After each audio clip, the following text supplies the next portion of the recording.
God created man, male and female, created them both in his image. We are both equal image bearers, and we are created for marriage. And so talking about the beauty and the dignity of marriage is appropriate when considering relationships between male and female in the local church.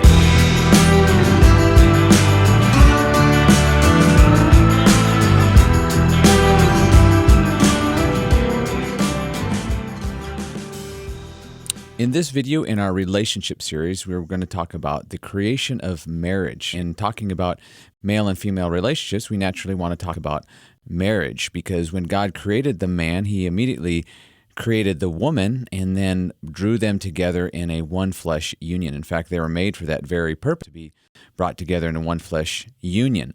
And so when we're talking about relationships between men and women in the church, we must first talk about marriage. God created man, male and female, created them both in his image. We are both equal image bearers, and we are created for marriage. And so talking about the beauty and the dignity of marriage is appropriate when considering relationships between male and female in the local church. So first thing we want to notice in Genesis 2:18 through 25, we've already covered this, so we don't need to cover it again, but God creates the man, and it's not good for the man to be alone, so he creates a fellow image bearer who is like him, but very much unlike him in a significant way. She's an image bearer, but she is different, and he's enthralled with this new image bearer. She will be called woman because she was taken out of man, and then Moses makes this commentary on the situation for this reason, namely that God created the man and the woman, and created the woman out of the man, and to be his helper and to be his perfect helpmate and to be a complementary match to him. For that reason, a man shall leave his father and mother and join to his wife, and the two shall become one flesh. And Moses is looking out across the horizon. He sees that marriage exists within Israel. It exists among all the nations of the world, and he has now had this revealed to him about how it all came about, and he takes that knowledge and he applies it to marriage in general, which means that marriage as a creation gift is a gift for all people, not just Christians, though Christians now, because of the New Testament, because of Jesus Christ, we understand the significance of marriage in a new way, and we'll talk about that in a later video. But what I want us to see in Genesis 2 is that God creates marriage, and it is truly a gift. It is something that was a blessing to both Adam and Eve, and it was created so that they would be able to fulfill the mandate that God gave them to produce and multiply and fill the earth and subdue it. In fact, that's what we want to talk about now. We want to answer the question, why did God create marriage?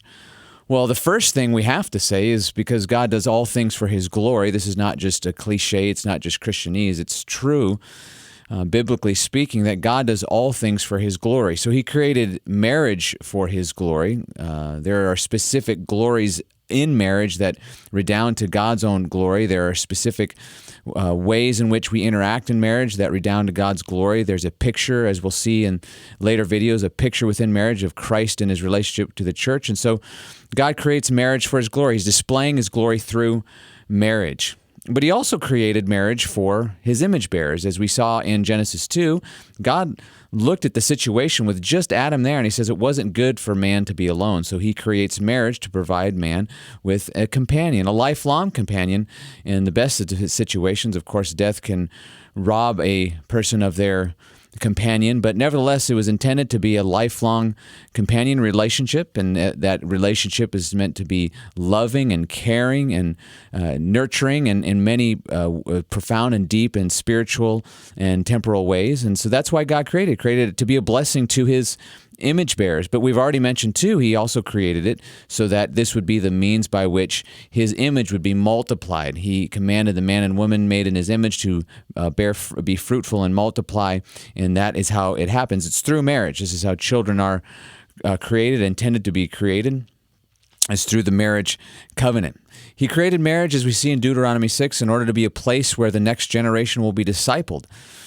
God created the family so that the husband and the wife will bring forth through their love for one another a child or multiple children into existence, and through that living in their home and being under their roof for many years, they might raise up a new generation of God-fearing, Christ-loving people. So God created marriage for that reason. But as we've noted, marriage is for all people, and not all people know the one true God, nor know this understanding or know this reason for marriage. And so not all people practice this or fulfill this reason for marriage, but it's there nevertheless.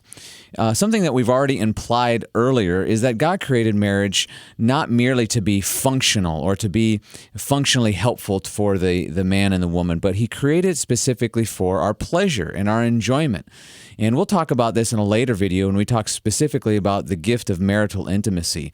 But you can see just by the way God has created man and created woman and created our bodies that marriage is intended to be pleasurable, that we are created as beings who are able to experience great pleasure. And one of the reasons that God created marriage was to bless His image bearers with a place in which they can experience some of the most exquisite pleasures known to man, but not just physically, but also spiritually and emotionally. Becoming one flesh is more than just becoming one flesh physically. We become one flesh in many ways, spiritually, emotionally, and other ways. And so this is a place of, marriage is a place of pleasure, not just physically, but in many, many other areas. And so it is a gift to bless God's image bearers. God also created marriage in order to protect us from sexual immorality. And we see this in 1 Corinthians 7, that each man is to have his own wife and each wife her own husband, so that we will be protected from the temptation of the devil. And this really is, as we'll see in later videos, marriage is the normal state for most people, although now we have something called the gift of singleness.